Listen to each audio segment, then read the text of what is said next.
Who's got it better than us? Nobody!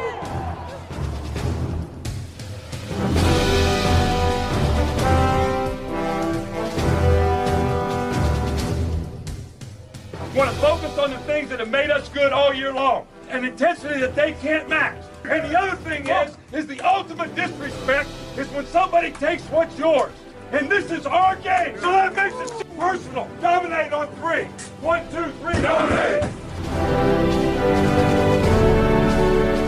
I need 60 minutes. 60 minutes to me! You got it. 60 minutes! No business, no mercy! Nothing but start bubble! You got me! We're gonna ring the bell! We're gonna ring that championship bell! Ding! Motherfucking dog!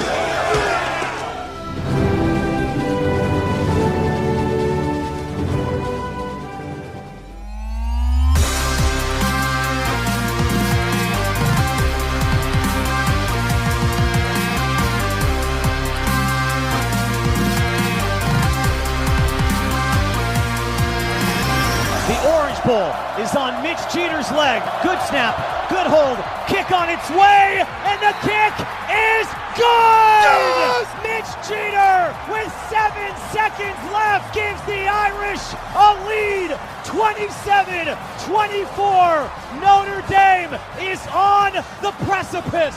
Notre Dame has won the Orange Bowl. 3rd and 16, Mahomes rolling out. Looking, firing, intercepted, picked up by Cooper DeJean, gets a block, DeJean is in, touchdown! The Philadelphia Eagles have won Super Bowl 59. They have beaten the Kansas City Chiefs.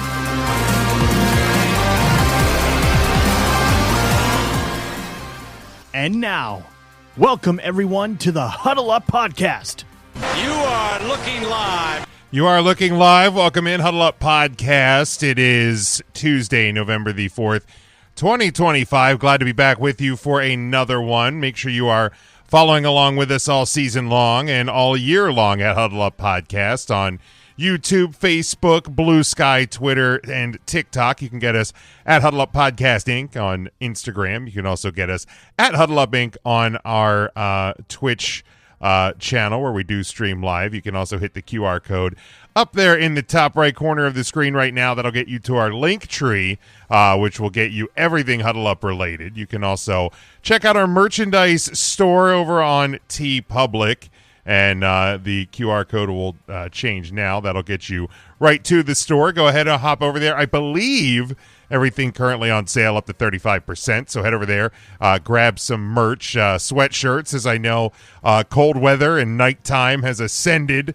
onto us with the time change. And I think, Sean, heading down your way, some colder weather in Florida. So everywhere you need sweatshirts right now. So go ahead and you can grab those.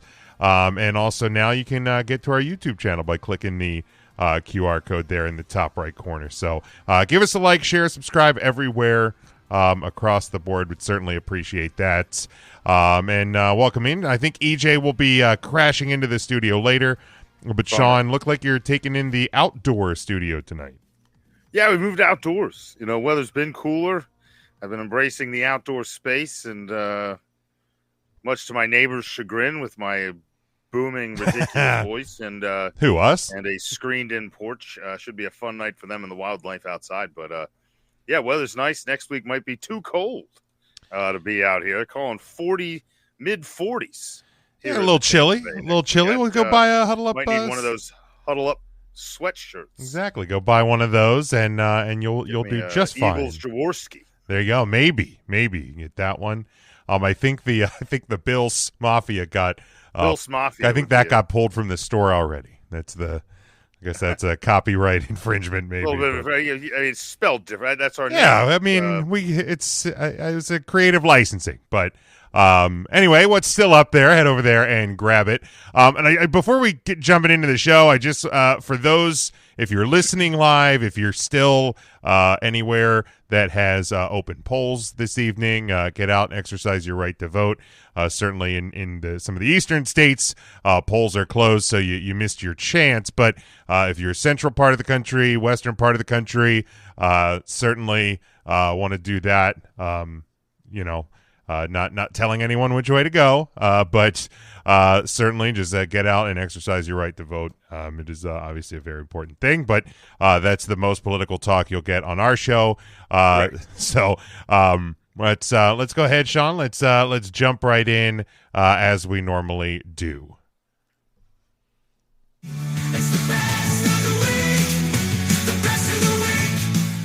Each week, we like to look back at the last 7 days in the world of football and or sports, supposedly, but based on what happened in the World Series, probably not going to talk much baseball. But looking at the best things that we've seen in the world of football over the past week. So, Sean, you can kick us off. What was your best of the week? Well, as much as I would like to say stumbling through and avoiding a Boston College curse game, we did. It wasn't great for a while, had all the makings of it, but not the best of the week, but certainly one I'll take. Yes. But I don't know. I think I got to probably go to the hospital. Yeah, probably go to the hospital. I know what I watching that game. I know what his sentiment was and what he meant. Yeah, probably go to the hospital. Just probably go there. Yeah, it wasn't. Luckily, I didn't get to watch a ton of it. I was golfing that day, about almost 2 hours away from where I live. So it was listening on the radio. I couldn't jerk my wheel into oncoming traffic or anything. Probably for the best. Well, only because I care about my truck so much. I think that's right, yeah, there you go. But yeah. But thank God. By the time I got home, I think it was an interception and then Jeremiah Love's touchdown to go up 2 scores, and that kind of helped put it away at that point. So, but yeah, it was a normal Boston College scare. Yeah, it was a little bit of one of those scares. I got a kind of a two-way tie. Maybe it's better it's just two of us here. For me, the best of the week goes to a little fella down here in Florida, Cam Little. For me, is my half of my best of the week. Cam Little, of course, setting the NFL record with a 68-yard field goal as time expires in the first half. And he did not hit the crossbar like our friend Mr. Tucker. That thing landed outside. That thing would have been good from 75. Yeah. Yeah, Duval. Would have been good from 75. Yeah. It was a unbelievable. And he looked so small. I thought he was like 5'9". He's 6'1", which that's insane. Maybe it's because everyone else that gives him high fives is like 7 feet tall. Yeah, maybe. But not only does he make the 68-yarder, adds a 33-yarder in the third quarter, and then is called upon again at the end of regulation to force overtime and hits a 48-yard field goal to go 3 for 3, as well as 3 extra points on the day. So not a bad day if you're Cam Little. I'm willing to bet he wasn't buying too many drinks that day. Of course, he looks like he's in high school. Maybe he's not. Maybe he had to couldn't buy his own drinks. Yeah, I don't know. That's but that was a good one for me.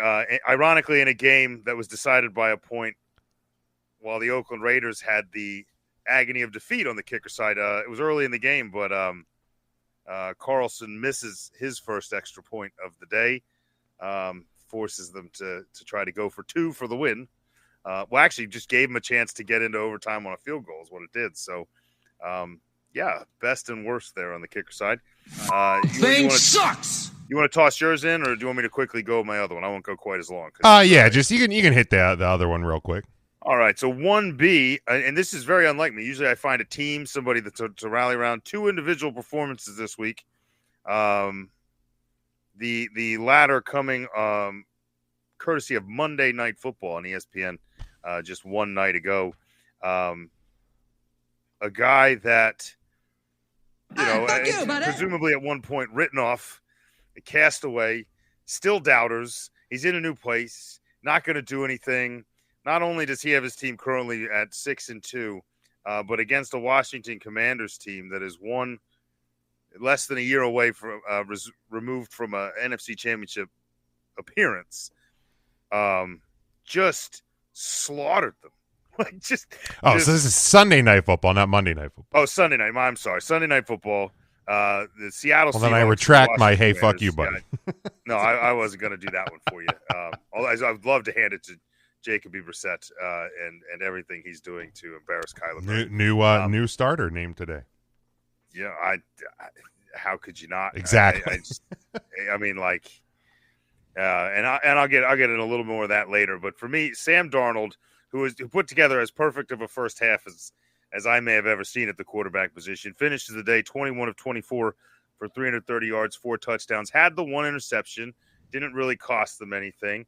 QB rating of 141 on the day in prime time as Seattle travels east and just obliterates the Washington Commanders in the very short-lived return of Jaden Daniels. So yeah, that's a whole nother chat for a whole nother ballgame. Yeah, that's a bad beat. And here's the thing, because and real quick on that, like I know a lot of people, the reaction is, why is he on the field at that point? And they were talking about it on like Dan Patrick, and they said like, well, if they were up 38-7, would he still be out there? And the answer is probably. But the point is, it's not even that he was out there. It's the fact that he's been so banged up this year that why is a guy who has been banged up as much as he had out there? Because you got a guy that's back for his first action from an injury, right? Yeah. And now you're in a game that, for all intents and purposes is over, right? And you've spent the last few weeks watching what your plan B has provided, right? So to me, like, it's not a normal conversation of, let's keep him out there. He wants to try to win a game.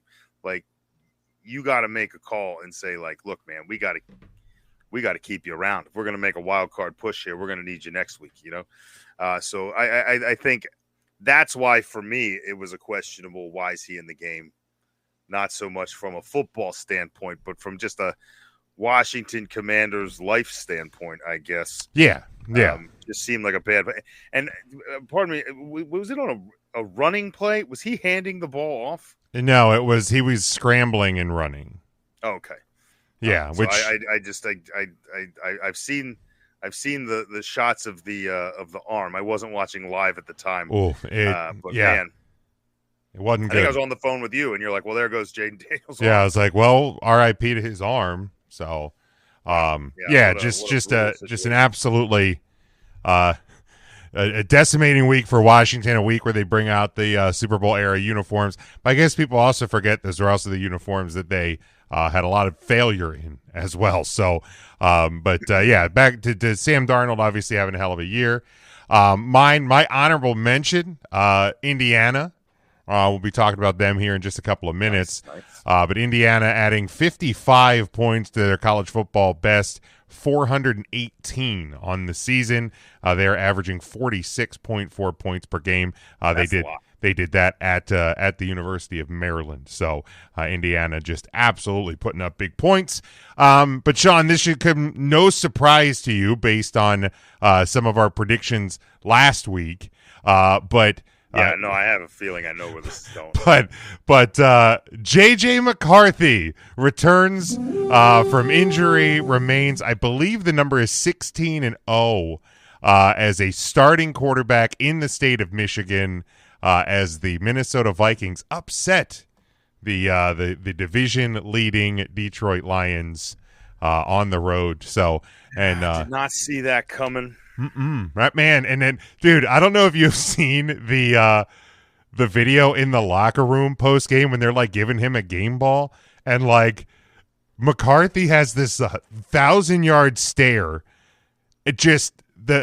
I'm telling, and this is what I tried to explain to people, like when they're like, oh, they shouldn't have taken the risk with the kid. They should have traded McCarthy or should have stuck with Darnold. This, that, the other. I said, look. I don't know if from a pure talent standpoint, if J.J. McCarthy's better than Sam Darnold or better than, somebody else they could have brought in. But I've watched, courtesy of my better half, I've watched a ton of Michigan football, more than I probably ever would have in my life. But I watched J.J. McCarthy, and there is something, especially like usually when the game gets tight or there needs a big moment, he's one of those guys that locks in. We've talked about it with Jalen Hurts, that like, are they the most talented? Are they going to be the best quarterback in the league from like quarters 1 through 3.5? Maybe not. But like when the game's on the line, when you need something big, when you need one of those moments that the quarterback kind of pulls the team over his shoulder, that's who this dude is. And like everybody was ready to count the Vikings out. Everybody's like laughing at him and, oh, he's coming back from injury, but it doesn't matter. This team's already dead. And he's just like, hold my beer. I'm gonna like. He just locks in, and he's a special player. Again, I don't think he's ever going to be the most talented, but there's something about him. There is. So, obviously jury's still out on the career aspect, but yeah, on Sunday, the guy dialed in. And I'll get into it a little bit later on our top 10. It felt like Detroit just kind of came out of that bye week. Some of that Dan Quinn, some of that Man Campbell and that intensity that they seem to ride, almost felt like a team that the bye week kind of it kind of looked like Dan. It kind of looked like a Dan Quinn coach team. And McCarthy's like, well, we're going to take advantage of this, right? Yeah. Like if they're gonna sputter a bit, let's put them out of their misery, and he did it. So good for JJ. That's a good one. Yeah, certainly. I mean, kind of looked like a Dan Quinn energy, but we'll put the bow there on the best of the week. We will obviously look at next week's best when we start the show next week, Sean. But as we kick it off tonight, the first official college football playoff rankings are officially upon us. And if you're on the screen, if you're on our video channels, you can see it there. We'll just run it down. This is the first I'm seeing it. I was, technical difficulties trying to get set up and did not see the list. So here it is. Here it is. Tennessee 25, Pitt 24, Washington 23, Missouri 22, Michigan 21, Iowa 20, USC 19, Miami with 2 losses in the last 3 weeks falls all the way down to 18. Georgia Tech with that loss to North Carolina State, they fall to 17. Vanderbilt with a loss, they fall to 16. Louisville gets in at 15. Virginia 14. Utah in at 13. They are playing extremely well. Did you say Utes? Did you say Utes? Utes. The Oklahoma Sooners get in at 12. Texas 11, Notre Dame 10, Oregon. And this is I think a substantial difference from the AP because I think they are 6th in the AP. They are number 9. Texas Tech, a bit of a bump down there. Texas Tech is 8. BYU 7. Ole Miss is 6. And your top 5 for this week: Georgia, Alabama at 4, Texas A&M at 3, Indiana at 2, and no surprise there, the Ohio State Buckeyes are number 1. So before we actually look at the bracket, because there's going to be some differences from what we see on the top 25 to the bracket, Sean. But anything jump out to you as surprising in terms of seeding, in terms of who's in, who's out, when you're just looking at the top 25? Well, I mean, I don't know if it's as much the committee or if it's as much just the season right now that some of these just feel out of place. Like, obviously BYU having a tremendous year, but to see them here at 7, I mean, some of the teams that just at the beginning of the year, if you'd have been right, Indiana, A&M, Ole Miss, BYU, Texas Tech in, and I might have even been a little baffled at Oklahoma. I probably would have been a little shocked there. Right. So the fact that these teams are now as it sits, would Oklahoma be in? So that's what we'll touch on here. In a second. Okay. But yeah, I mean, I think seeing Oregon get kind of hit a little bit. Obviously, their signature win so far. Now their schedule does get tougher. Has a chance for some signature wins left out there. But their signature win so far, the at Penn State, certainly doesn't quite have the same zeal to it as it once did.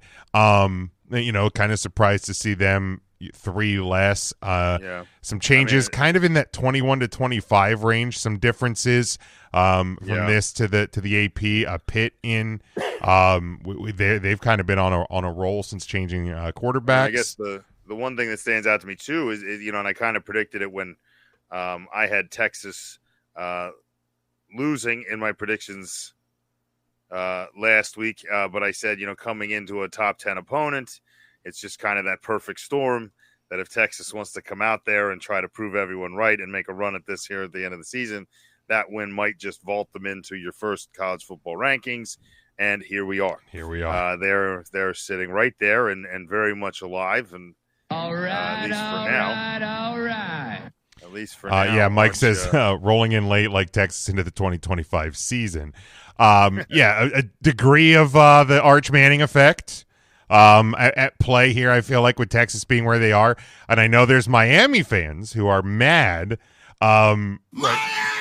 right now because they're going, well, Texas gets seated above Oklahoma because of a head-to-head, and yet Notre Dame 10, Miami 18.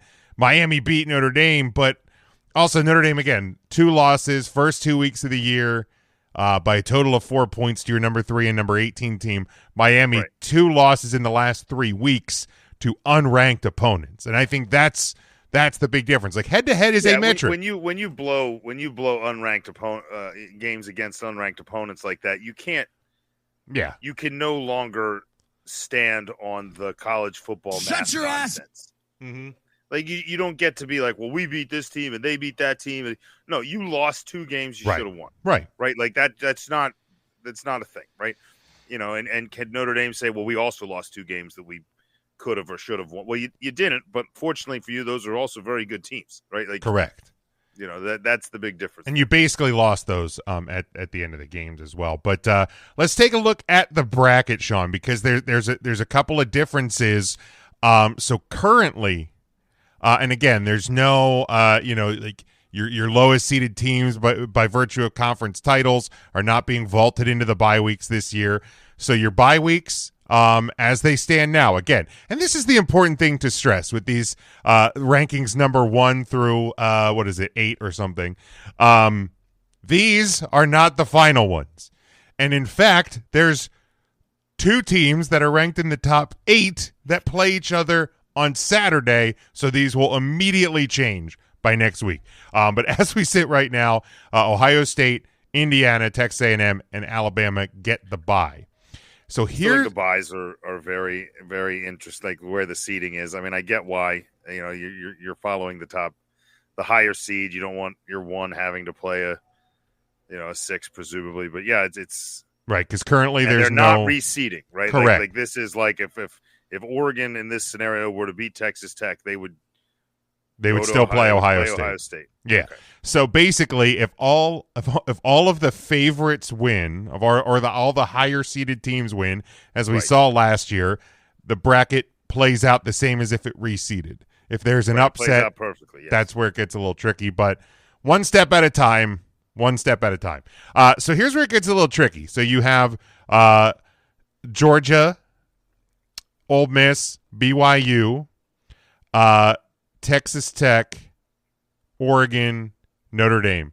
Those are in the spots and where they are in the rankings. So 1 through 10 are as they stand. So now you said Oklahoma. You were talking about Oklahoma and Texas, the 11 and 12. Those 2 would be the first teams out right now. And here's why. Because you get the Power 4 conference champions, ACC, SEC, Big 10, Big 12, and the highest ranked group of 5 champion would be in.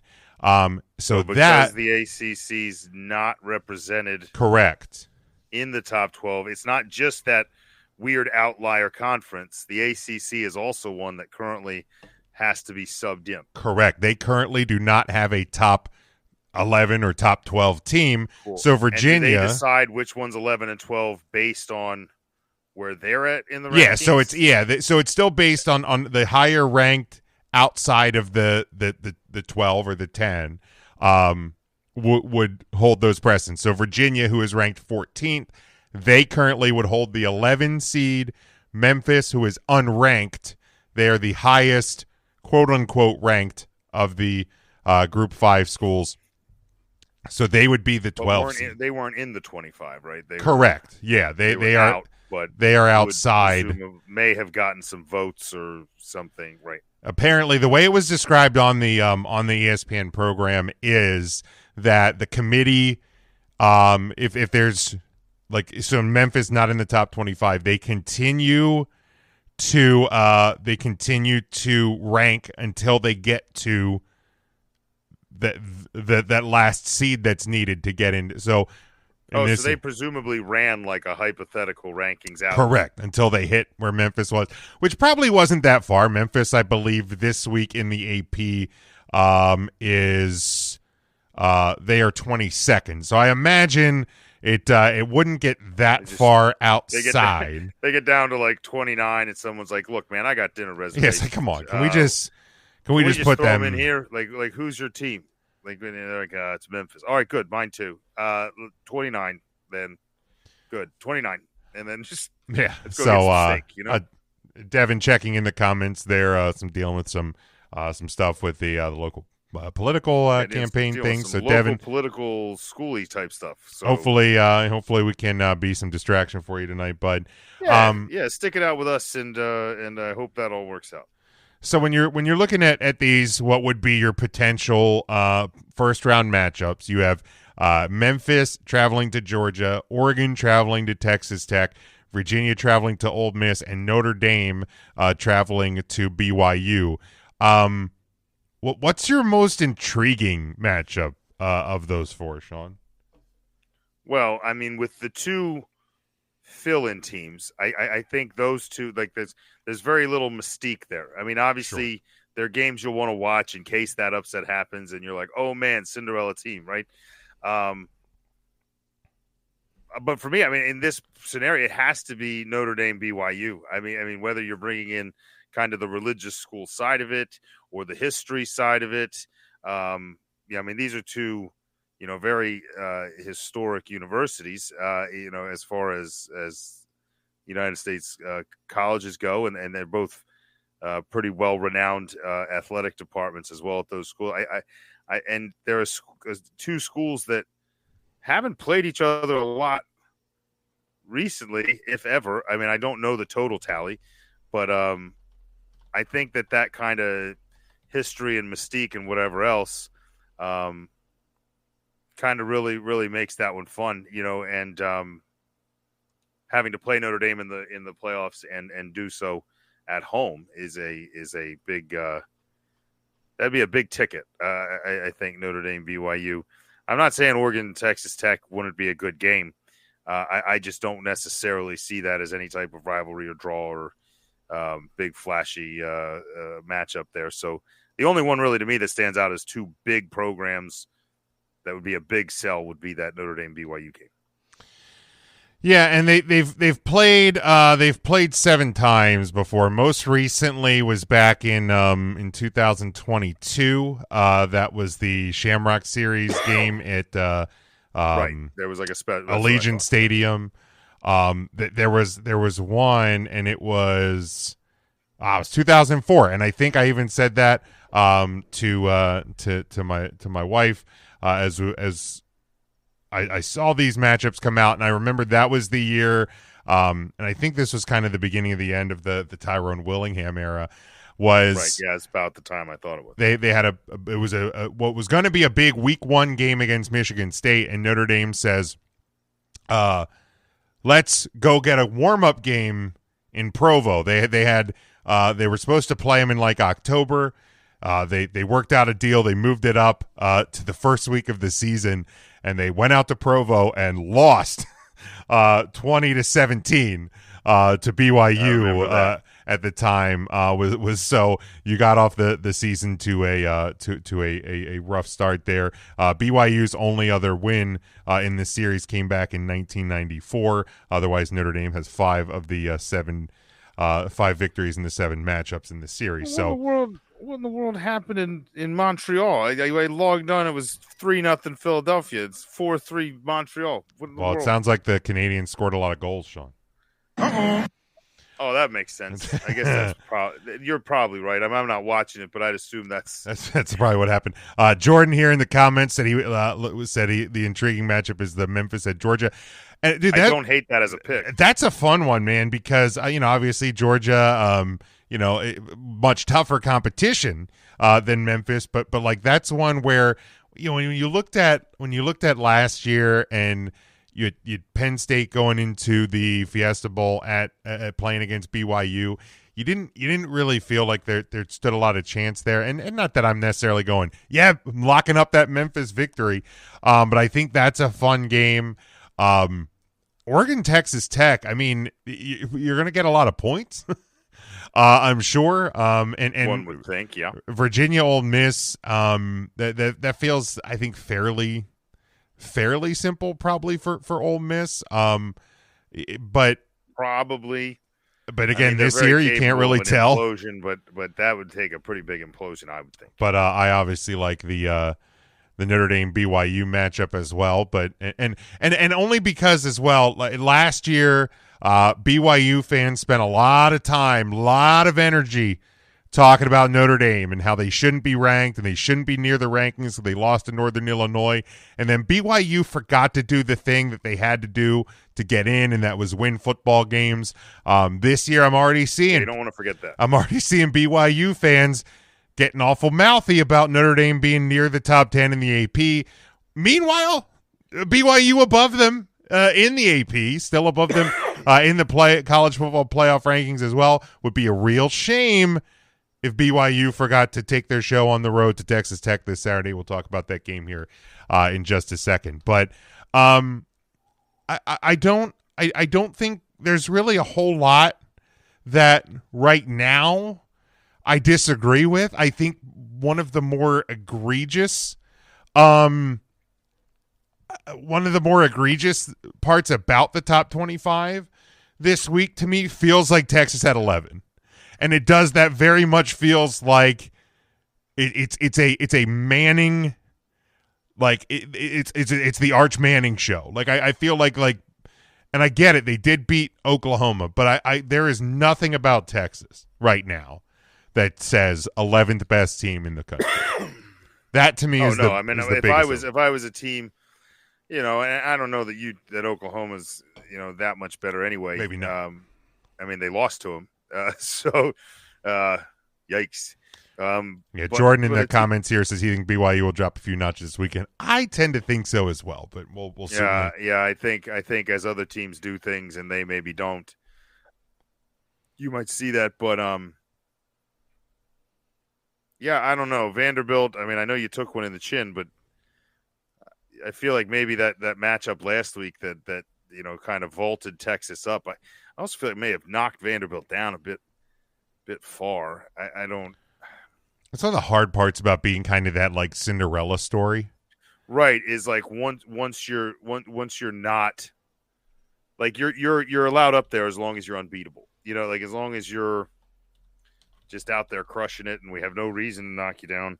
As soon as you give someone a reason to, they're like, "Oh, okay, they are who we thought." They're not who you thought they were. Right. They're way better than anybody thought Vanderbilt was going to be, and I think they're better than some. But they are who we thought they were. Yeah, the media always tends to pounce on that pretty quick.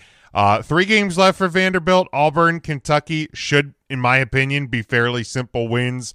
A closing game end of November at Tennessee, currently ranked 25th.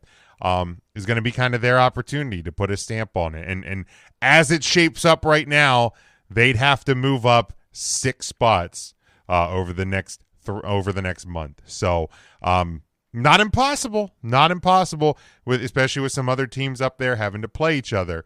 But a little bit of an uphill climb, I think, for Vanderbilt at this point.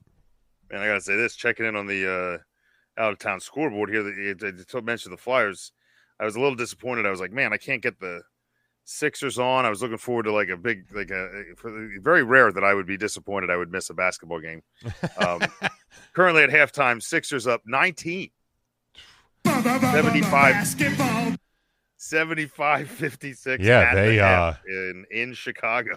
So that's the thing, man. Like, I have some friends who the football seasons are not going so well for them. Obviously, baseball season in Philly did not finish the way a lot of people thought it would. They're like, I already saw some people going like, well, pitchers and catchers report 99 days. I'm like, hey, I'm not even a fan of your hockey team. I'm a casual observer of your basketball team.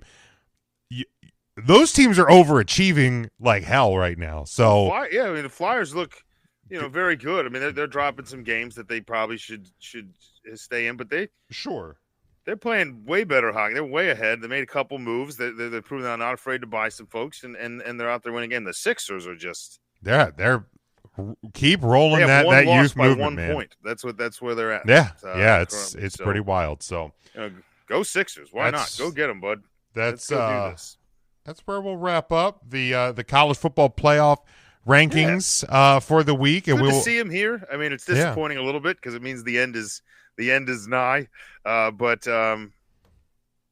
still kind of fun to see it start to shape out instead of a lot of hypotheticals and predictions and things. So yeah, we and we're getting into week number 11 this week, which is pretty insane that we're already there and moving 11 well through the college football slate.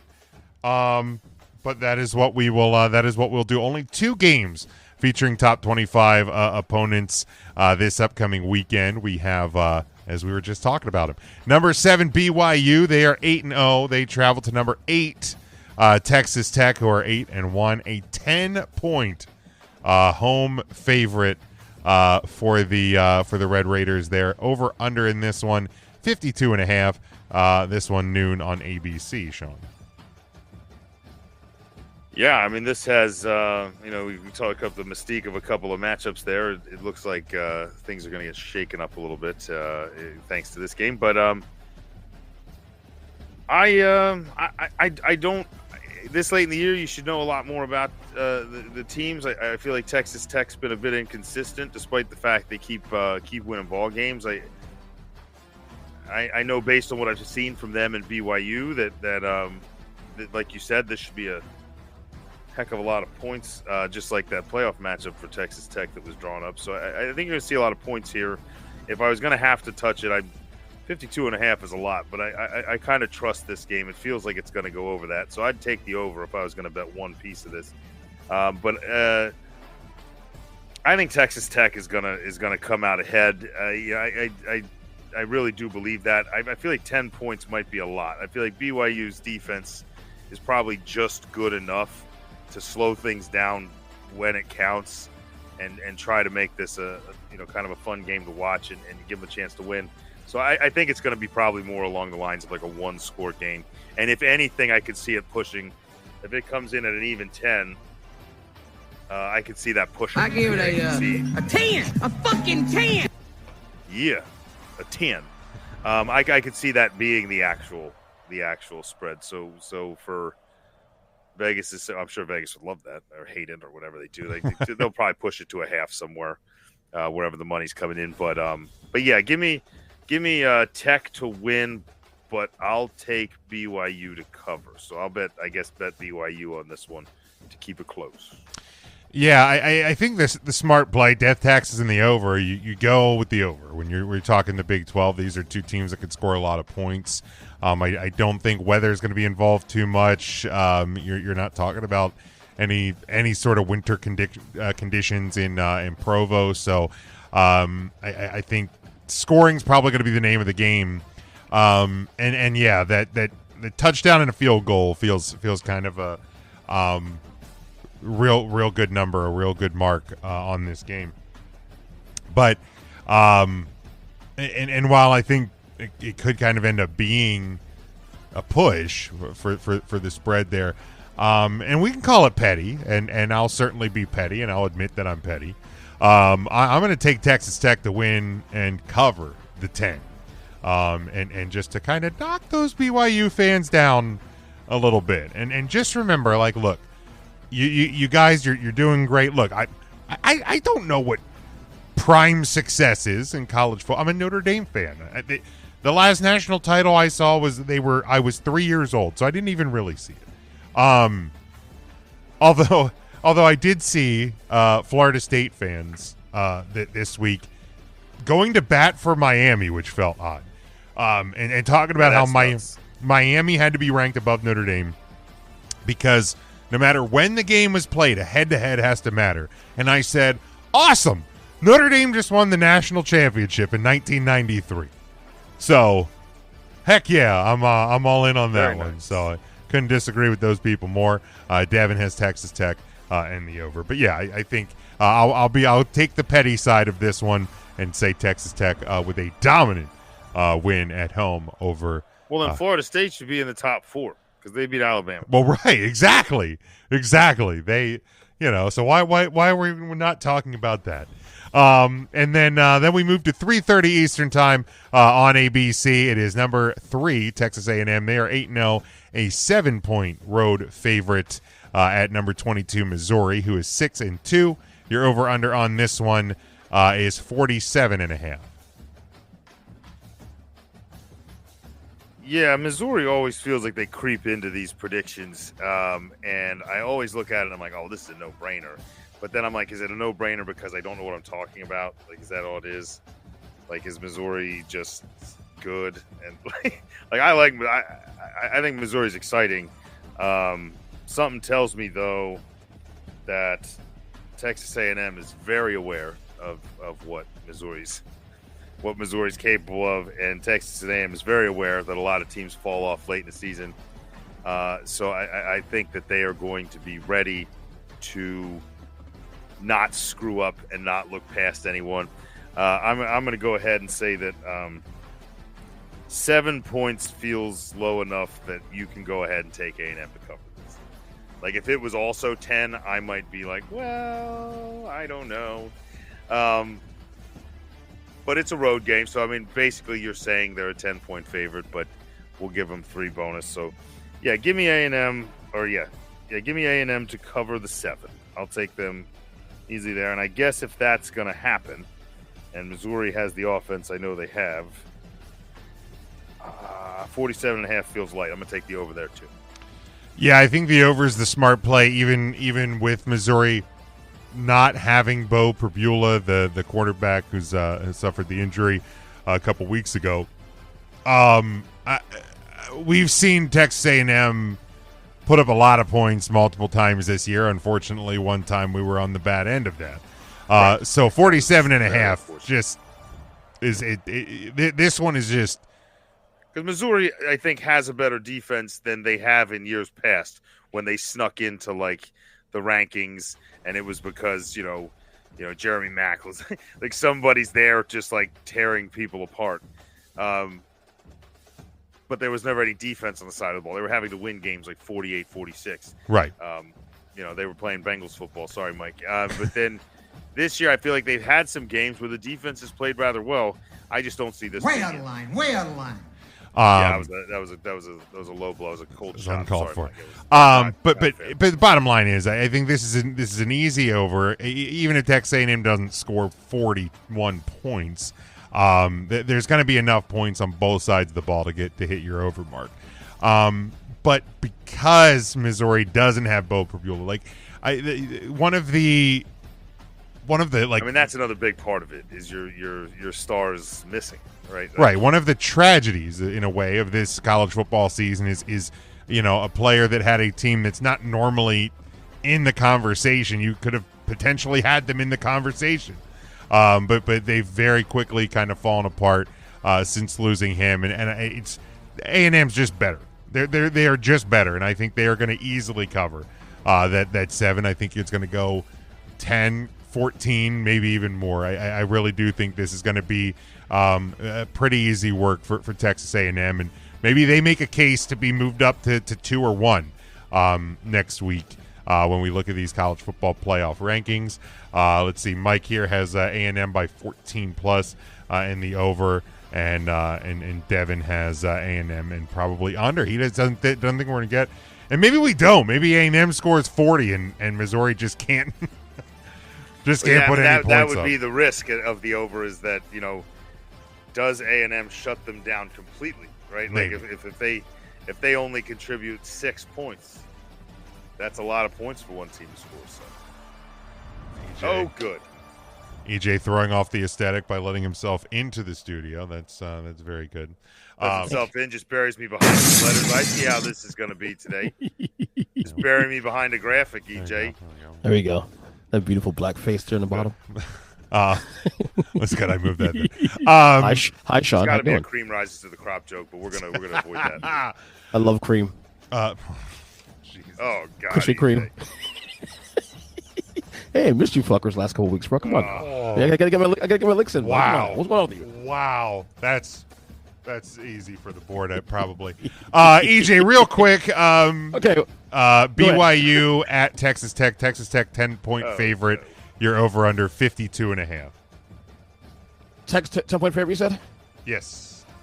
Let's go the Tech to cover, and the numbers. What's the number again?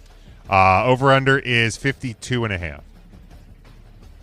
The over. Squawk it. Over. Let's go. All right. And the last one we were looking at just now, Texas A&M 7-point road favorite at number 22, Missouri. You're over under 47.5. That's A&M. That's A&M still, bro. They're running hot right now. I don't trust Missouri, man. Give me A&M to cover and give me what's number over under again? I'm sorry. 47.5. 7.5. That's low enough. Oh, is that low enough to take you over? I could go over. Pocket go over. Yeah. There we go. Death tax is in the over. That's right. That's right. I don't care if these teams are in the SEC. They're still Big 12 football teams. Sure are. They sure are. You can hide behind that moniker all you want. That is where we wrap up the college football side as we move towards the National Football League. Week 10 bye weeks could not have come soon enough for the Cincinnati Bengals, the Dallas Cowboys, the Tennessee Titans, and the Kansas City Chiefs. So 4 teams that probably happy to have a week off after either the whole season or just this past week. But yeah, I think the Cowboys. I think after this week the Cowboys are cooked. They're done. It's not great. Before we get into the games, real quick, trade deadline today. A couple of moves. Yeah, Jets obviously. I was going to point out, just because of my best of the week and Sam Darnold as half of my. How about as a reward for that 140-point QB rating? Like, hey, how would you like a Rasheen Shaheed? How would you like one of them? And he was like, sure, coach. So like, let's go get him a Rasheen Shaheed. And so now you got a over the top guy. So all you guys that went out and bid money on Torrey Holton, that's going to hurt that one a bit. But man, you get a route runner underneath, and now you give Darnold and that big arm a speed guy on the outside. That offense is going to open up even more than it already has. So that's a big win for him. Yeah, for sure. So then should we revisit that conversation we had a month ago, Mr. Sean Patrick, about Sam Darnold and me? No, because you never sent it. Don't even try. You never sent us the list. I'm trying hard, buddy. You never sent us the list. We asked you multiple times. We called you out. Send the list. You didn't do it. Is he in the top 12 now? Probably. But you don't get to come back here and ride in on the horse, bro. He's also in the top 12. You wouldn't even put. I ride the van. You wouldn't even quantify it. Getting hurt. He's better than Jaden Daniels now because Jaden Daniels has one arm. I mean, duh. But I mean, but my point is, like, Sean was even letting you take the coward's way out. I wasn't going to do that. Sean was letting you take the coward's way out and just be like, just name, like, the 12 guys or was 11 guys that he is just behind or whatever. Like, you wouldn't even do that. You wouldn't even quantify that. So you don't get to come in here talking about Sam Darnold. Damn, I can't do it. Damn. Get out of here. Get out of here with that bullshit. By the way, what I will say is this, though, about the trade deadline, though. The biggest winner of the deadline for me was the team that was selling off the parts. Oh, absolutely. The Jets are going to have now 5 first-round picks next 2 years. And they still have Breece Hall. Yeah. And they didn't even have to. I was actually surprised when they were starting to load up on picks that he wasn't out, because I think you have a very strong risk that he's not going to sign. So I feel like I think it depends what you do with some of this draft capital that you have now. Does he have one more year? He has 1 more year on his rookie contract, right? I believe. So I think next year, but they probably move him if they could. Yeah. Maybe. So I am surprised though teams like I know the Dolphins they moved Phillips on Monday, but I'm surprised the Dolphins didn't overhaul more parts like the Waddles of the world, because Waddle can still get back. Yeah, I think there was some noise around Waddle. I think there was some noise around Minka Fitzpatrick. End to us. That's right. Yeah, I was like, did they sell anyone? But again, Sean, Howie is the best executive in football, and there's not a close second. Oh yeah. He made smart moves that didn't cost him a lot, that are like low risk, high reward scenarios, and still manages. When he's selling away a 3rd round pick, he makes sure it's the right one. He's piecing those things together the right way. So he's the best. He's the best, dude. I mean, give Devils. Oh yeah, it's not even close. The Cowboys made 2 defensive moves, which certainly you need to do, but it feels like it's a day late and $1 short. if $2 short from what I've been watching. I don't know. I think here's the deal. Let's at least he's trying. At least he's doing something. He's trying late though. It's late. It's too late though. It's too late. Like, had they won last night, I would have said, okay, it's a great move. They could for the push for the playoffs. But now you're 3-5-1. The NFC picture is already defined. It's really a spot. It's really a race for one spot, the 7th spot, and right now it's between San Francisco, it's between Carolina, yes, and Chicago. Okay, the Niners currently in the 6th seed, by the way, at 6-3. Okay, so Detroit at the 7th seed at 5-3. Oh, there you go. Chicago 5-3. Carolina the 9th is sitting in 9th at 5-4. Minnesota 4-4. Cowboys in the 11th spot. 4 teams just to get that spot. Good luck with that. Yeah, so it had this movement happened last week, or had they won on Monday night, I would have said great move for the push. Now, Cowboys are cooked. I'm done. They're cooked. I mean, look, I am certainly not sitting here in any way, shape, or form saying the Dallas Cowboys are primed to make a run to the playoffs, okay? But let's also keep in mind that sitting ahead of them, they are 3-5-1. Minnesota at 4-4. The Cowboys play the Vikings. Mm-hmm. The Cowboys also play the Detroit Lions, who currently sit in the 7th spot. So there's potential to move. Now the Cowboys are. He's trying. No. I'm just. You're saying that basically it's a 2-team race for like 3 spot, like outside of the top 7. We still have almost 2 months of football left. Like we're at the halfway point, and Detroit just lost to Minnesota, who's now on the doorstep. It's far from in a year that's been as crazy as this is to try to say anything is solidified or locked up or anything like that at this point. Let me be clear about seems this, a little wild. The opportunity is there, and I'm rooting for you guys to get there too, because number one, selfishly, as you guys know, I have a bet with a good friend of mine who's a Cowboys fan that I said the Cowboys will win 9+ games this year, so I need it to happen. I don't think it's going to happen, but I want it to happen. You know what I'm saying? Well, the good news is they have a bye week to, recollect themselves, and then they play the Raiders coming out of the bye week. So these next 2 weeks, bye week and Raiders, are an opportunity for a team that just added two good defenders, a defensive captain at linebacker. I'm probably going to end up bailing out here for a second and trying to get back in. We revamped our technical difficulties, lost my camera, so I gotta reload. Okay, that's fine. By the way, Mamdani just won the election in New York. Yes, that is correct. Mamdani. That is correct. Sorry. So you have the Raiders in 2 weeks. And then it gets tough. It gets tough. Eagles, Chiefs, Lions, Vikings, Chargers, before you close out the year with Washington, New York. So it certainly would be a uphill climb. And we're back for the Cowboys, but yeah, nothing locked up. And here's the thing: you need to have a pulse on defense. Hopefully, the 2 moves today did that. But the Cowboys still have a lot of draft capital. I think the moves today were not necessarily about this year. These moves can help you for the Cowboys or for the Cowboys. It's talking about the Cowboys. Okay. The moves today, Quinnen Williams and I already lost the name of the Logan Wilson. They traded from the Bengals.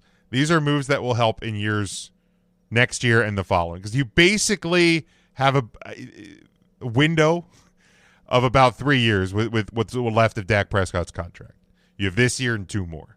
So you've started to do some pieces that can maybe give you a chance beyond this year. This year probably lost, and I've basically already written this year off. But yeah. So Sauce Gardner to the Colts. Colts going in very strong push for this year, which I think is smart because. Yeah, I mean, I know. We talked about how good the Jets did. I mean, as much as that trade helps the Jets, I think that, like, if I was like, who's coming out on top in that trade, I feel like it might be Indianapolis. I mean, this is a team that thought they might have to, like, spend some capital on a quarterback, might have to spend some capital to replace an aging running back. Didn't know what anything was going to look like in the draft. What looks like a long-term tight end. You have a good core P, and you're just like, man, what do we need? We might be able to do this now.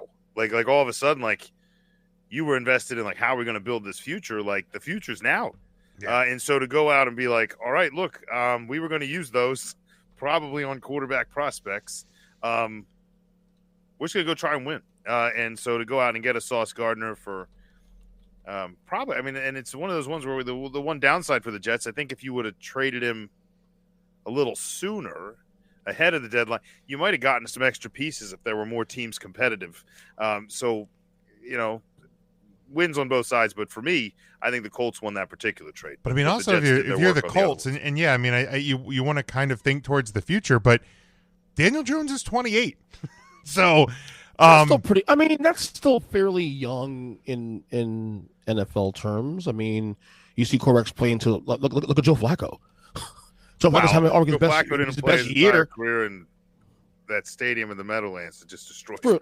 Well, right, but I'm just saying. Of course, there's one in Washington now that also destroys people. But I think what's happening too also the Colts, and this is why I respect what the Colts did here. Baseball on the water. Like, look, do I trust the Chiefs' bigger picture? Yeah, I do. However, if playoffs start today, they're not in. So correct. If the Chiefs are getting the playoffs, this shit's wide open. The AFC playoffs wide open. I mean, here's the deal. Let's take blood. Let's take Joe Flacco out of the conversation because he's kind of he wasn't going to be the Browns starting quarterback long term this year. Ended up going to the Bengals because of an injury. But when you look around the rest of the league, Aaron Rodgers is 41, Stafford 37, Geno Smith 34, Prescott 32, Baker Mayfield 30, Jared Goff 30, Josh Allen 29, Mahomes 29, Joe Burrow 28, Lamar Jackson 28, Sam Darnold 28, now backup quarterback Kyler Murray 28. So that's half the league. Daniel Jones is on the lower end of the oldest half of the starting quarterbacks in the NFL. When you look at that those names you mentioned at 28 and just into 29, there are a lot of that's a big surging group of guys trying to kind of take over and carry this league as those older heads start to push out. That 28-29 group is the next. Well, some of them are already doing it. And also obviously Burrow and those guys. And also just behind Daniel Jones at 28, Justin Herbert 27, Jalen Hurts 27, Jordan Love 26. That came out of nowhere. Those two came out of nowhere. These guys are all in their prime question mark at 28. So what age do you consider a quarterback old? probably about where Dak Prescott is, 32. That's where they start aging. I'd say in that 32 to 34 realm is pretty spot on. It's still a hard number because we're still seeing guys age that, like, as rules have changed, sure, and as we continually try to protect the quarterback and we try to keep them safe, and we make this game even more high scoring than it's ever been, because why run the ball when it's safer to throw? I think quarterbacks are going to continue to play longer, right? These are guys that eat, sleep, and breathe football. You have to. You're a general. You're in charge. You're like player coach. Like you're watching. Your whole life is football, and then you kind of check out and you do the family thing, and then you just do it again. And I mean, look at they have a hard time letting that go. So they play well. 40, right? You're going to see a lot of 40-year-old quarterbacks. Isn't Andy Dalton 40 plus or close to it? I think so. Yeah, probably. There you go. He certainly looked like it in his lone start this year. Jeez, right? Yeah. Without that start, with a Bryce Young start in that spot, you might be talking about a different number 7 seed. Yeah, and Devin brings up a good point in the comments here too. Like I think another reason that is in a way helped the Colts is you have a new owner who's down on the sidelines. Oh yeah, during the game, she's actively certainly a vibe shift. I wouldn't go as far as say that Irsay didn't care. Irsay did care. Irsay just was a strange bird. That's all. When he was aging, and he was like, he had his demons. Loved his team. Like, there's no doubt about it. Yeah, Jerry Jones loves his team. It doesn't mean he's good for the team. No, he's not. But I think to come in as a new owner, and to be on the sidelines like that in a world that, you're going to stand out either way. It just shows that this isn't an investment. Like, it's not like I'm here to help, right? Like, I'm here to be a part of this. Like, I'm not here to just be up in a box and try to fix things. Let's be clear here. Jerry Jones might still be the best owner in sports. Owner? Yes. GM? Jerry Jones, no. Executive? No. Right. Jerry Jones, the owner, best in sports. He gives a fuck. The problem is he gives too much of a fuck. He gives a fuck about making money. I don't think he gives a fuck. He doesn't give a fuck if the Cowboys are good or not. No, I disagree with that. I think right. The thing is no. I just think he cares more about being the reason they win. But he wants to win. That's all. Well, he's said on multiple occasions, EJ, that he doesn't care. Like, he's here to stir up the pot, and he's going to bring in guys that sell jerseys, and he's going to highlight guys that are going to make him the most, like, and if you're a guy that's causing a problem in your jersey sales, like he's made comments that almost sound that if your jersey sales are down, like, that's what eventually will get you moved. He and Steven were both on, not even on a hot mic, literally knew they were talking to a microphone that was being recorded, saying that it doesn't matter because they're talking about us. That's what they care about, because that makes money. Something along the lines of, I'm going to do stuff to stir it up. If a great owner is a guy that makes his team valuable, then yes, Jerry Jones is the best in sports, because I believe the Cowboys are the most profitable franchise in sports in this world. Mm-hmm. And that does matter. That does matter. But I think you're also seeing in the NFL this kind of a new surge. It's more of a brotherhood. It's kind of brought along Lurie in Philadelphia, obviously one of the guys that's been a big part of it, and there's plenty of others that have started to be like, look, it may not be oil money, like it may not be like, but they're starting to learn that if you're competitive and if you're winning and if you're putting a good product on the field, you may be spending money, but that keeps more of a steady stream rolling in long term. The longer you're competitive and the longer you're in it and the longer like people are and your team is relevant, you tend to kind of hold this like excitement and like tickets and merchandise and all this stuff. And maybe it's not the brand Dallas has, right? Dallas built that brand long before there were this many teams. Dallas built that brand long before there were, bigger stars. And eventually the fans of the 1990s are going to die. like or start to like, I mean, I'm 40 on in the nursing home, Grandma. So I'm a man. I'm 40. There's like, I mean, I can assure you, just based on what I'm seeing in middle school and a bunch of kids that I've taught that are now in high school and about to graduate into the collegiate world and be actual adults. I'm in Florida, which is not Texas, but I haven't taught very many Cowboys fans. No.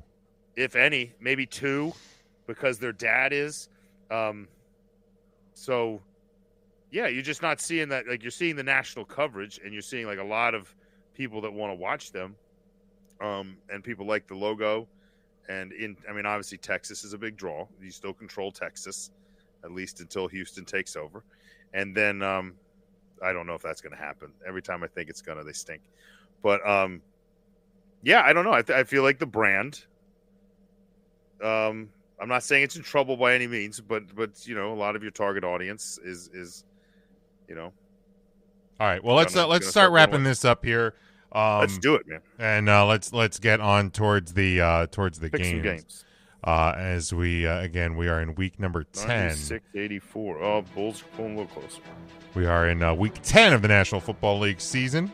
And we're gonna run the clock here for us on these. Oh yeah, please do. I'm not gonna take one because we've gone long on a couple discussions, but we will start Sunday 1:00 on CBS. It is the 7-2 New England Patriots. They travel to the 6-2 Tampa Bay Buccaneers. 2.5-point home favorite in Tampa. 48.5 is your over under on this one. EJ, we'll start with you.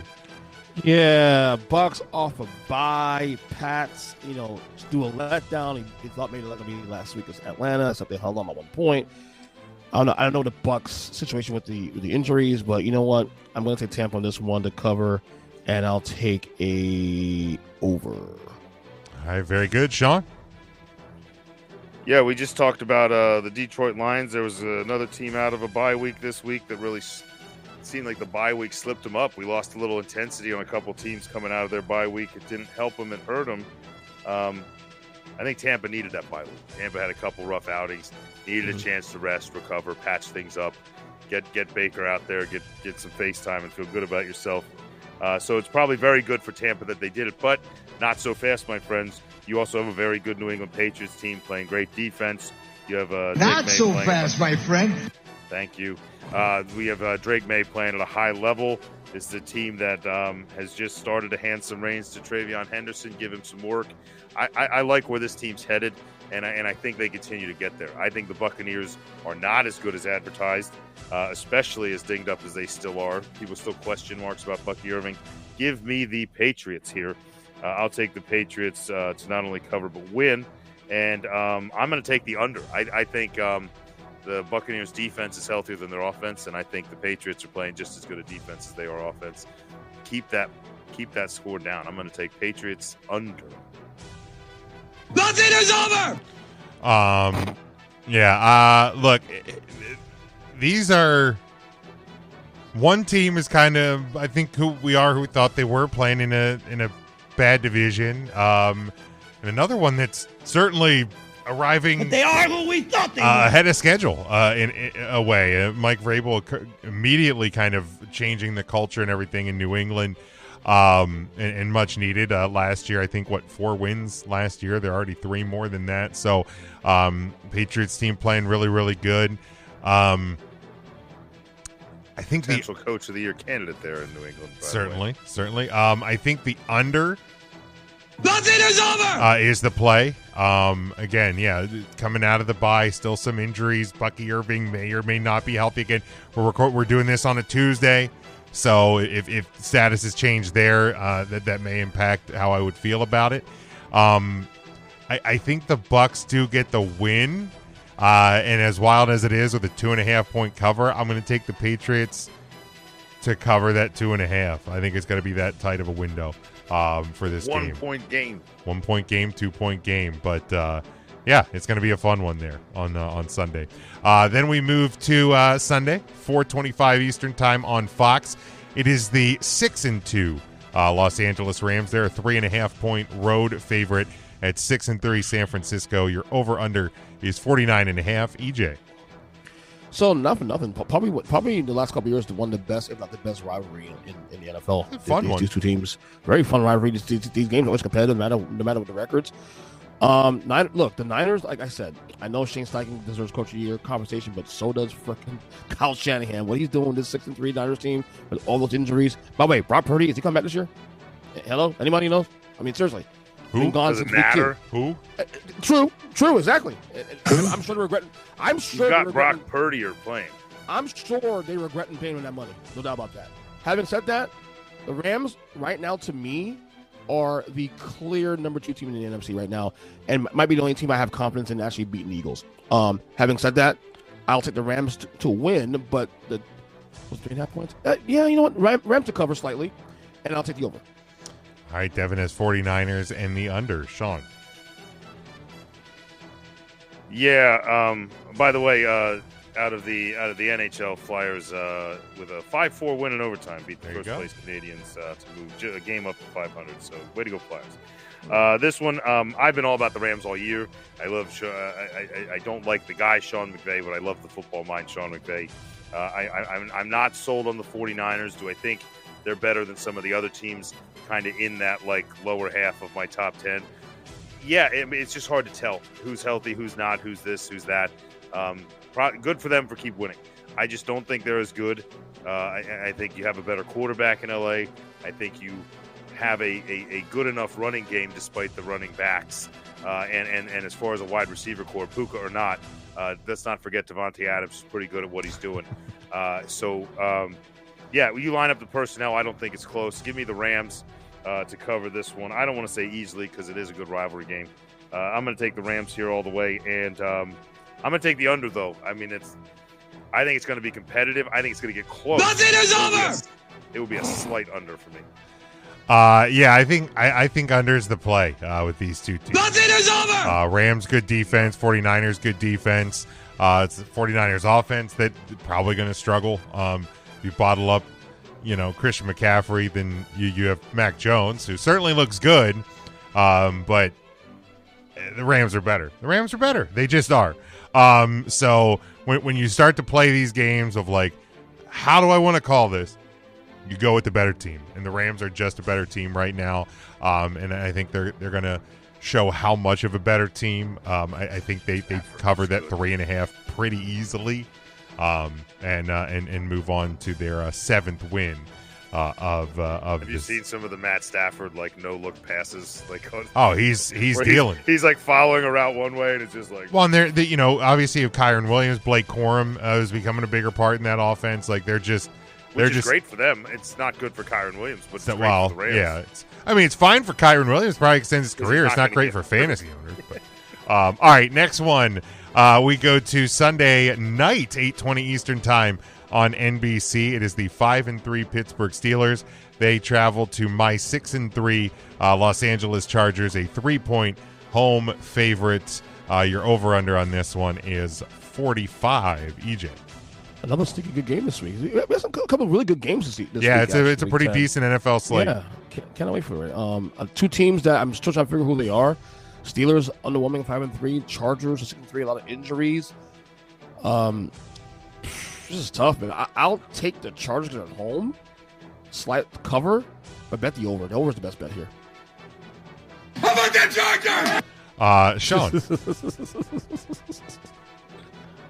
Freaking Steelers, man. This freaking team. I'm telling you, man. It's frustrating. It's annoying because they're not good. They're not good. This is a team that just forced 6 turnovers in an NFL football game and won by a score. How's that even make sense? Right. How do you have you're not the defense everybody was promised a few years ago. You don't have a quarterback. You just borrowed a quarterback. Somebody's dad came in to play quarterback. You done messed up, Aaron. And just lighting these kids up. I don't. Some games they can't run, some games they can't pass. The only thing that is consistent in a game with the Pittsburgh Steelers is that when the ball hits the ground, it's going to bounce right towards yellow and black. Yep. I don't know if there's magnets in the ball, and I don't know what it is. This team the ball just finds them. So I guess as far as turnovers go, that's going to win you some games. I'm going to stick to my prediction that this is a losing season for Mike Tomlin. And in order for me to do that, I'm going to take a fairly hot Chargers team here pulling through. Now, this is their best opponent in a little while, but I'm going to go ahead and take the Chargers here. I'm going to trust Justin Herbert, who, by the way, leading rusher among quarterbacks in the NFL this year, Justin Herbert. Maybe that's the difference. I doubt it. They found themselves a tight end. They found themselves some other key players. Chargers to win, Chargers to cover, and I hate to say it, but I agree with EJ. I think over's the bet. There's only one that can have it better than us. That was hard for you. Devin. Who's to say they could beat us? Well, not the Steelers. That's what I'm trying to tell you. Devin has the Steelers and in the over. Get your mouth shut. Come on, Devin, get out of here. No, this look, I'm with Sean. This Steelers team is not good. They are benefiting from the fact that the Ravens have stumbled out of the gate. The Bengals are banged up and have the worst defense in football, and the Browns are the Browns. This is not a good football team. This team screams first-round exit again in Pittsburgh if they get there. And I think the road to not getting there starts this Sunday night with my Chargers. So I think they win. I think they cover. I'll go the over as well. Again, I think offenses are gonna reign here. Again, hate to agree with EJ, but I'll do it. It's tough. I get it. I get it. It's okay, but because it's my Chargers. How about that Charger? And then last one for this week, we go to Monday night, 8:15 Eastern time on ABC and ESPN. If you still have it on your TV package, I don't. I don't. I will. Well, I don't have the app. Thank God I have a friend who has been kind enough to legally share their credentials with me, so I can watch things on ESPN and ABC. Eventually, I'll be getting away from YouTube TV because I don't care what anybody says. They are just as guilty as Disney and ESPN is. Fuck them too. Fuck both of them. I didn't say that about Disney, though. I love you, Mickey. Anyway, Eagles. Oh, my God. Are you really doing that, bro? Eagles, 6-2. 6-2 at the 5-2-1. Green Bay Packers, a 2.5-point home favorite. You're over under 44.5. EJ. There is no world that the Packers should be a 2.5-point favorite this the champs year. Everything we watched the Packers this year, there's no way in hell you can tell me that they are 2.5-point favorites in this game, and yet they are. I don't understand that. The Carolina loss is bad. The Cleveland loss is bad. This Packers team is like the Steelers. Like they're better than the Steelers, I think. Obviously, they beat them. Yes. Ago, but Are they? They're so frustrating, bro. Oh, so no. We suck again. And you got the Eagles off a bye on top of that, too, also. Please. Give me the Eagles in this game. Honestly, on the road, and I'll take the over. All right. Sean. Yeah, I was going to say, speaking of teams with a winning record that are hot garbage, here come the Green Bay Packers. What an embarrassing display they put up last. Like, one of the only things that frightens me about this game is how terrible the effort was last. Oh, my God. I don't know what looked worse, the uniforms or what was happening on the field. Like, it was just a horrendous. That is a disgusting act. It was all disgusting. All of it. The only thing that was great was the Carolina Panthers kicking a game-winning field goal in Lambeau Field. I mean, the spread kind of scares me because I don't know if someone knows something I don't. Like is A.J. Brown going to just pull out again and, not play? Is Saquon Barkley is someone driving a bus after? Are they just waiting for him? I don't understand. Eagles are healthy. The offensive line should get their pieces back. The defensive line and linebackers should get their pieces back. Brandon Graham should be up to speed. You got some new pieces, including a former Pro Bowl corner. I don't understand anything, apparently. But what I do understand is when I know garbage when I see it. And that Green Bay team is garbage. Now, I did say that about a Buffalo Bills team for weeks, and they went and beat the Chiefs. So sometimes garbage, I guess, does better than I expected to. But not this week. Give me the Eagles to cover easily. God, and how do you have the Packers as favorite, but also a 44 point? Doesn't make any sense. Don't bet this game. If these numbers stay accurate, don't touch it. This doesn't make any sense. Something's wrong. I'm going to take the Eagles because it's the only thing I can see. And it's not a homer bet. That's a football bet. And I'm going to go ahead and take, I guess, the over. 44.5 feels nonsense. Unless they're counting on the Eagles' defense being better. Don't touch it. Sean, this is a Packers team that just scored 13 against Carolina. I think they're betting on the fact that like the Packers just aren't going to be able to score points. Yeah. I switch it to under. Like I feel like I'm like thinking about it, and I'm like, yeah, give me the under. I'll take the Eagles under. Maybe the Packers just can't score. I actually do think the under's a sneaky smart play. Yeah, I feel like that's a safer bet. Like looking at it, I'm like all shaken by these numbers here. I'll take the under. Don't. Devin, as Mike crashes the party, Devin has the Eagles in the under. All right, real quick, Mike, rapid fire. Bucks 2.5-point home favorite over the Patriots, over under 48.5. Bucks over. Oh boy, you're okay. I think you're better now. Rams 3.5-point road favorite at San Francisco, 49.5 is your over under. Stafford in the over. All right. Steelers our Chargers are a 3-point home favorite over the Steelers, 45 is your over under. I will never pick Brother Ayahuasca under. That's my man. That's my man right there. And Ron. the last one we're picking here, Packers, a 2.5-point home favorite over the Eagles, 44.5 is your over under. None of it makes sense. So the math is not going to math. Eagles over prediction tie game. There you go. I love that. Two ties to the Packers. Wow. That would be the funny. game's going to give you weird numbers. Give them right back, Mike. Good job. Yeah, like I guess maybe they're assuming the Eagles' offense sputters a bit coming out of the bye. So I think a slight under maybe the play, just because I think Sirianni should show up with a shaved head, painted like those. Packers are bad. Like the Packers stink. I was even if that offense sputters. Yeah, the Packers offense doesn't exist. I was going to say, I mean, the Eagles could put up 30 and we're going to hit the Christian under. Watson now. So? And they lost Tucker Kraft for the year. Yeah, that hurts. Yeah. That hurts. Great. Under's the play. Eagles cover easy. And that is how we'll wrap up the NFL. Safety valves going. It just, man, God, the Packers stink. I should have sold Josh Jacobs when I had the chance. Yeah, you probably should have done that. And then watch them on Monday and anybody buzzing again. I could have had fucking Jamar Chase. Right, they'll come out, they'll beat the Eagles, and just once again, we won't know shit. We'll buy in. I will not buy in. You will buy in. We will not buy in. You'll probably put him at like second in your power. I'm done buying this fucking team. I'm not buying anything. I got no money. Fucking look, there are only 3 teams I trust in the league right now. I trust the Chiefs, even though the record's kind of shitty. And the Eagles, and the fucking Rams. That's it. You also trust the Ravens because Lamar. DJ, the Ravens are coming. Oh, they're coming. I told y'all. Yeah, they'll be number 4 in his power rankings. Can't wait. All right. 2 more weeks. All right. Let's speaking of the power rankings, we will go to them. Again, top 10, bottom 5. EJ, we'll start with you. Let's look at your bottom 5 this week. All right, 23-2, 28. I have the Jets, 29 the Raiders, 30 the Dolphins, 31 Titans, 32 Saints. All right. Mike? I have the Browns at 28 because, well, they didn't lose this week.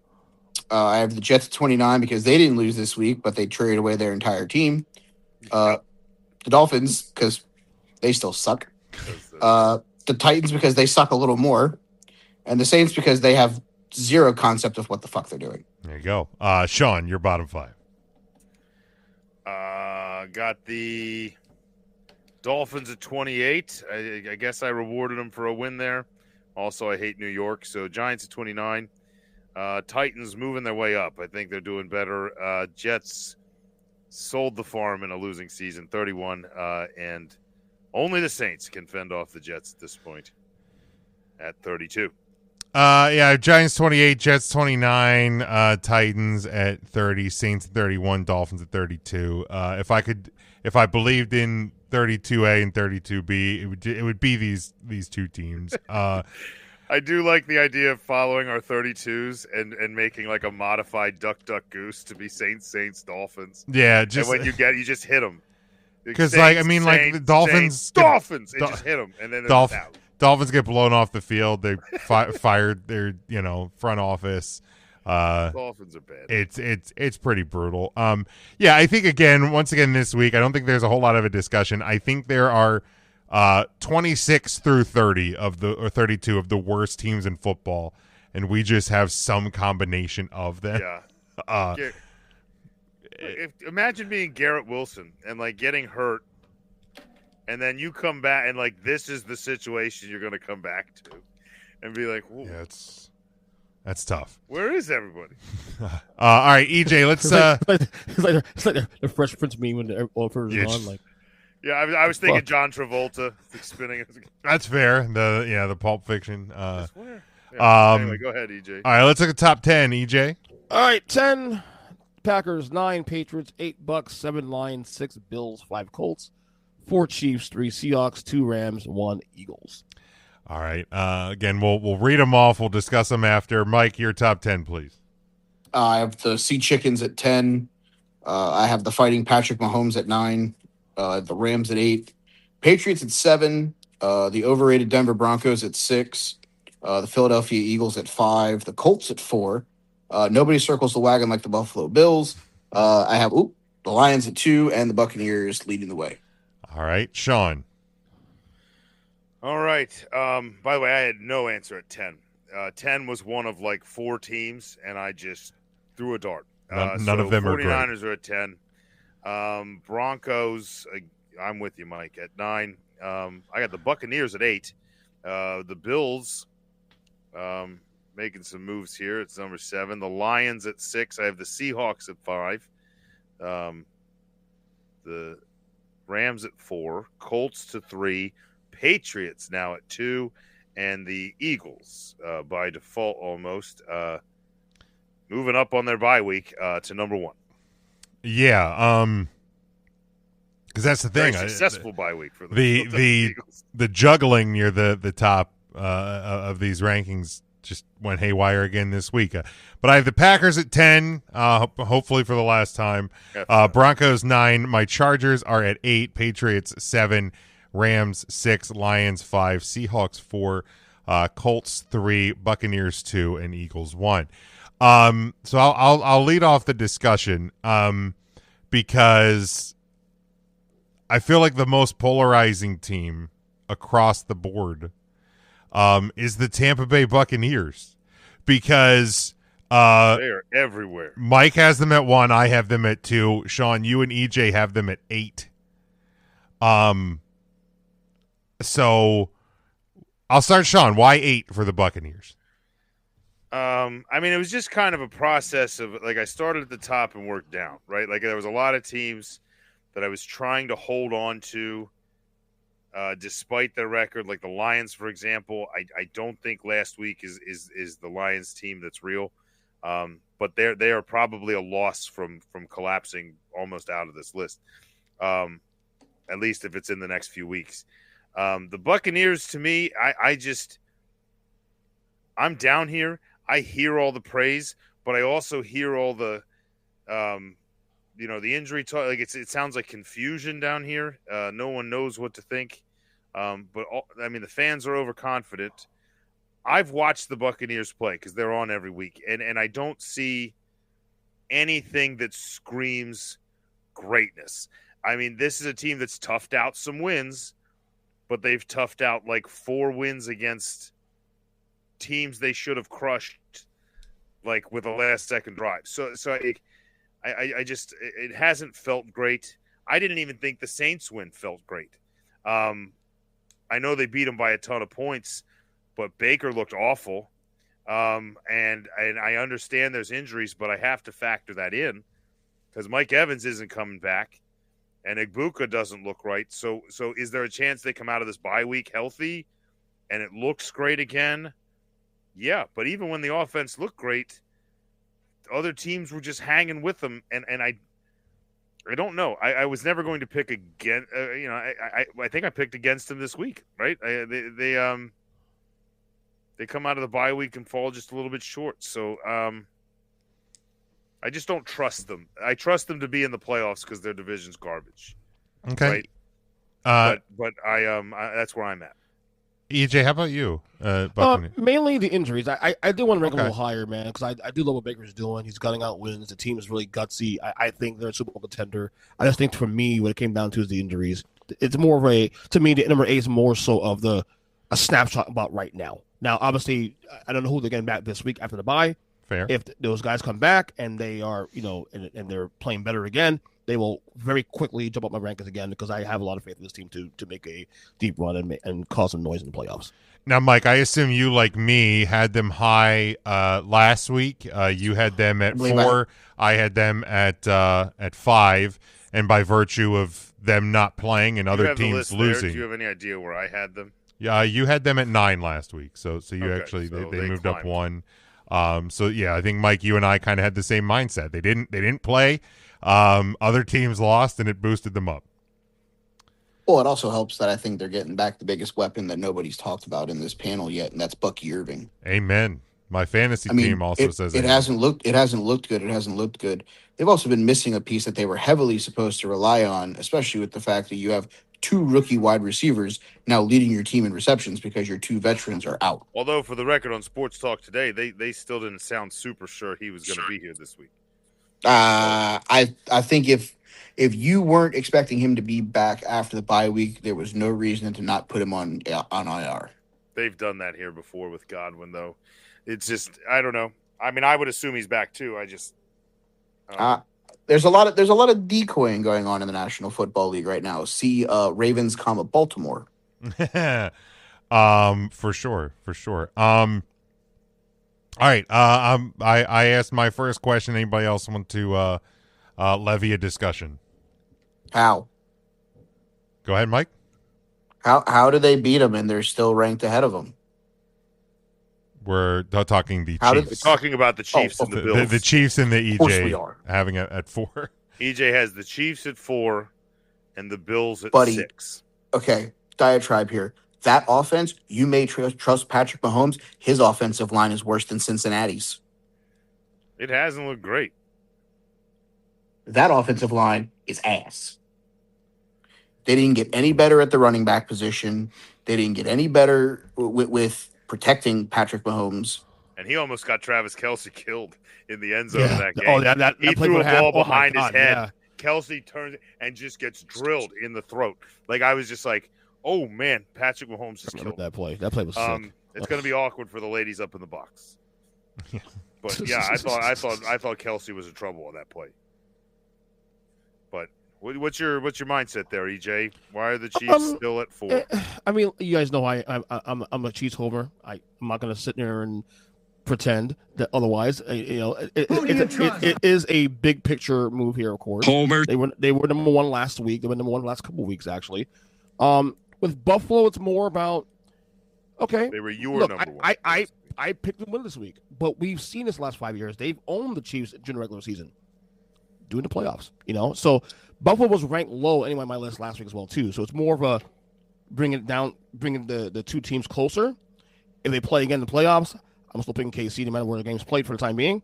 But we'll see how the season goes, obviously. You would take KC if Buffalo beat them 69-0 and Mahomes wasn't playing in the game. The reality of this, I just from a football perspective, what has the Kansas City Chiefs done on the field this year that makes them better than the Buffalo Bills?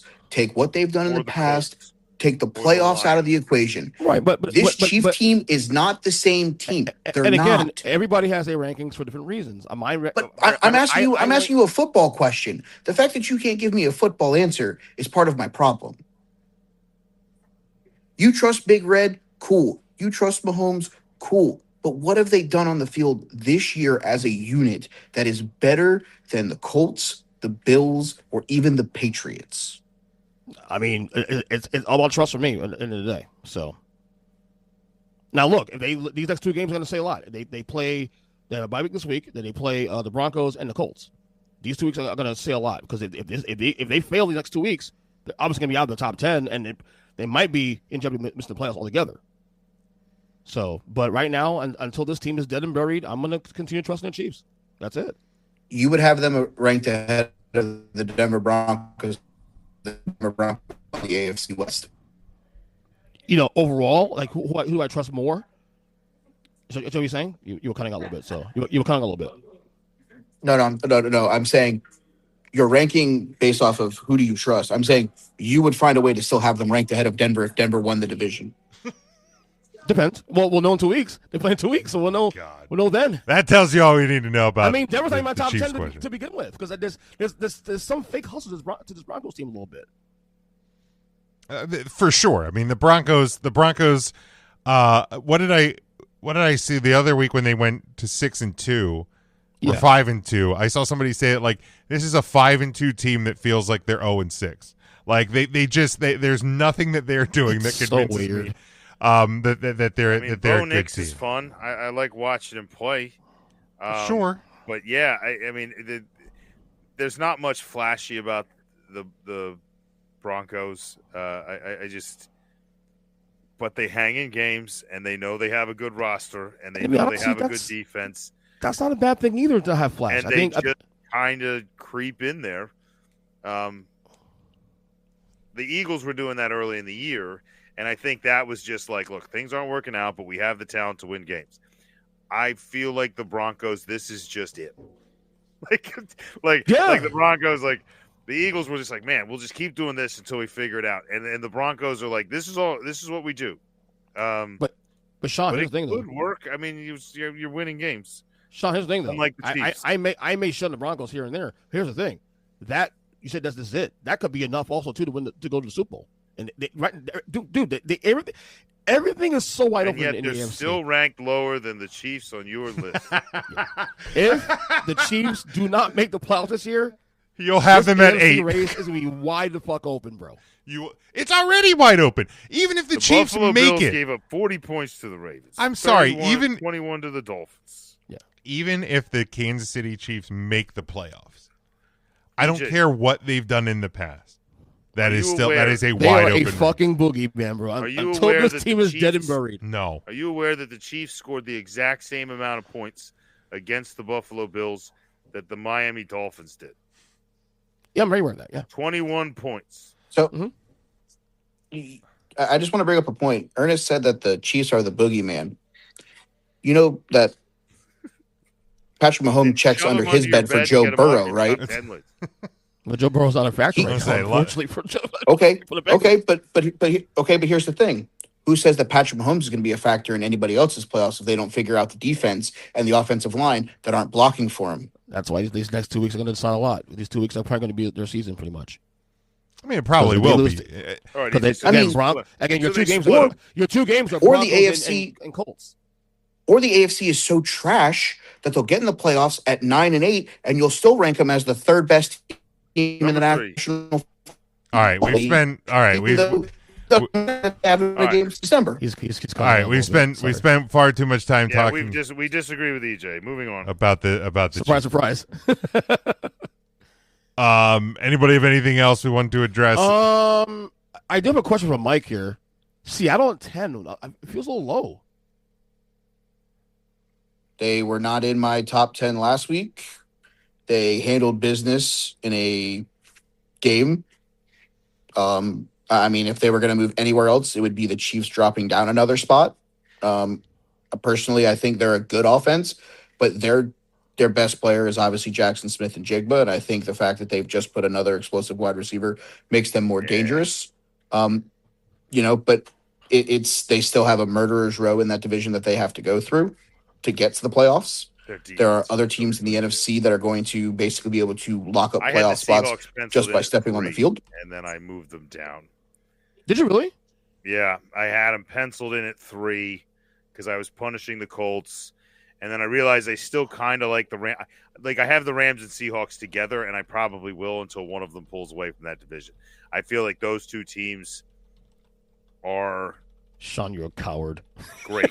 I like every... I think they're fairly equal. I just think the Rams are like a little bit more offensive. I know they have a good defense. I think Stafford in that offense is the more appealing side. For the Seahawks, I feel like it's the other side, where it's the defense that sets up Darnold for success. And now Darnold has the weapons to capitalize on it. It could be a really fun West, especially with the 49ers just creeping in there. That could be a real fun division here going Here's the good news, though, Sean. Seahawks and Colts do play in a couple weeks. Yeah, that'll be fun. I think the Colts have a very important game this week. Like, they need to decide, did we just get caught up in the moment? Yeah. And like just not show up? Did we just fizzle out here? They got to get Daniel Jones ready, make sure he doesn't lose confidence in himself, because as long as they go back to what they were doing, that's a very good football team. Yeah, they're playing Atlanta in I think in either London or Germany, one or two. Neutral site game. So that's a huge game. It's a huge game. It's a huge game. I don't care. Well, Daniel Jones is used to playing at 9 a.m, so that's probably good for him. It's true. Spent his career in New York. Now, Devin's in the comments here. He said, "Can you stop dragging on the Dolphins, please? I know they're bad, but he's going to stick with them because he's a true fan. That's all that matters." Look, we're not dragging on them. I mean, we're not dragging on them. They're just terrible. We very just pointed out that they're very bad. We know they're bad. I was dragging on the Chiefs by pointing out that you guys are as good as the Chiefs. Right. That's great for you guys. And by the way, Devin, you should say Jim, because Jim is the one that has Dolphins 32. Well, I mean, again, I think when you 30 through 32 are about the same. Again, we're 26 through 32. They're the seven. They're the seven worst teams in football. They're all shit. We know they're shit, and that's okay. And that's okay. All of them are sizes. But yeah, I think. And this year has really shown it really is kind of week to week, because last week, we started to kind of feel good about the Colts and the Lions, and like the Eagles are there and the Rams are there for a couple of us, Bucks are there for a couple of us, and then Colts lose, Lions lose, obviously the Eagles were off, Packers lose, Bucks were off, Chargers didn't look great, they're banged up. Like, very quickly. I'll tell you one thing, I would not want to play the Lions next week. No. Oh, no. Who does play? No. Campbell's going to be fired up. They play. He doesn't get to go to the coffee shop with his dog. Wherever he went. Oh, God. The Commanders. Ooh. Yep. Yes, it was. Talk about kicking a team when they're down. Smash City. Is that who gets them? Yeah. Yep. Oh, shit. By the way, they haven't announced Marcus Mariota might die. I don't know who their third-string quarterback is, but Mariota's not getting out of there. No. I expected them to say Daniel's out for the year. He's out. He hasn't announced anything. Well, here's part of the reason why. First off, it's his non-throwing elbow, so I guess technically, with X-rays being negative, there's a possibility that it heals quicker. You could just throw him out there like Minnesota did with Wentz. But also, there's a possibility that because of like swelling and things, they may not know the full extent of the injury yet. True. Right. They know it's dislocated. They don't know much else. So that's what it sounded like to me. My prediction is whether they announce it formally or not, Jane Daniels probably not going to see the field. They're about to get crushed by the Detroit Lions. He's done for the year. They'll be 3-7, done for the year. Shut him down. There's no reason. Shut him down. To bring him back. You just finished last place. Better your I feel like I need the John Taffer shut it down. That'd be fucking malpractice. I was actually surprised after that injury that they didn't like sell Debo or someone like get rid of some age. You know what I mean? Like, yeah, God. Agreed. Anything else? No. Anything else from the rankings this week? Don't. I mean, yeah, that's it. Yeah, I'm good. Thanks. All right, very good. So then let's close it up and let's go ahead and lock some things. You better lock it up. You better lock it up. No, you lock it up. You lock it up. Lock it up. Lock it up. All right, we look ahead to the weekend that will be, and we pick one thing that will happen this upcoming weekend. Mike, lead us off. What'll happen this weekend? Well, I don't have anything in the chamber as good as Brian Kelly getting fired on a Monday in Baton Rouge. And we're sitting here again. We're family. I'm going to go with a team in the CFP top 6 will be defeated this week. I like that style. Lock it up. And I'm fine with that. Help Notre Dame, hopefully. Sean, what'll happen this weekend? Well, I already called that Mariota's not getting out of there alive, so I'm not going to do that. What will happen this weekend? This is gross. I have no idea what's going to happen this weekend. So here's what I'm going to say. I'm going to take a simple one. I'm going to take a little bit of a layup. I'm going to say that. Oh, no, this is fun. Let's do this. I would like to lock up that the Detroit Lions and the Washington Commanders, that the spread in that, the difference between the two in points will be more points than the Browns and the Jets score. Combined. I like that. The Browns and the Jets will combine for less points than the difference between the Lions and the Commanders. I like that. That's fun. That's fun. All and right. No one will track it, so it's great. That's correct. EJ, what will happen this weekend? I'm going to go for a long shot here, but I'll call it. Florida State blows out Clemson. Devin Sweeney gets fired next week. Lock it up. Start continuing this trend of I've big never jobs. hoped you were right more than my God, I hope so. Man. Florida State Seminole vesicles? I have dreamed of this EJ, day. Go get him, buddy. I have dreamed of this day. I mean, he's already called the shot last week. Oh, so he yeah. might get fired anyway. He did get fined for that, I think. Fucking play now anyway, so might as well. Yeah, he'll get a job somewhere. Maybe he can go fail at Penn State. By the way, that 19-point halftime lead, the Sixers just lost to the Bulls. Ouch. Because basketball's nonsense and the points mean nothing. God. I mean, dude, you never bet the spread in basketball. Ever. You have 19 at the half. That's a 19-point lead in 2025 doesn't mean shit. This is not That's- fucking 1980s. that's This is fucking not wild. 1992, okay? 19-point lead back in 1992 meant a lot. 19-point lead in today's NBA, Sixers you had lose a that in fucking 5 16-point minutes. fourth quarter. I don't. 16 Again, points in the fourth quarter for the brutal. Oh, and I just got to text my buddy Greg, who says that Joel Embiid looks like fucking garbage. Sixers. All right, well, yeah, we'll save this for our basketball podcast, which doesn't exist. There you go. I wanted to say that mine to be, and maybe it's an honorable mention, that Indiana, because I pointed out their point Right. total college football best 418. I think they add another 50 plus at Penn State this weekend.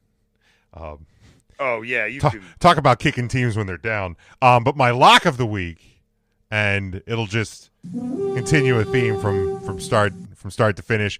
The Minnesota Vikings will continue their climb back in the NFC North with a home win over EJ's Hubba Hubba Hubba. Who do you trust? Baltimore Ravens.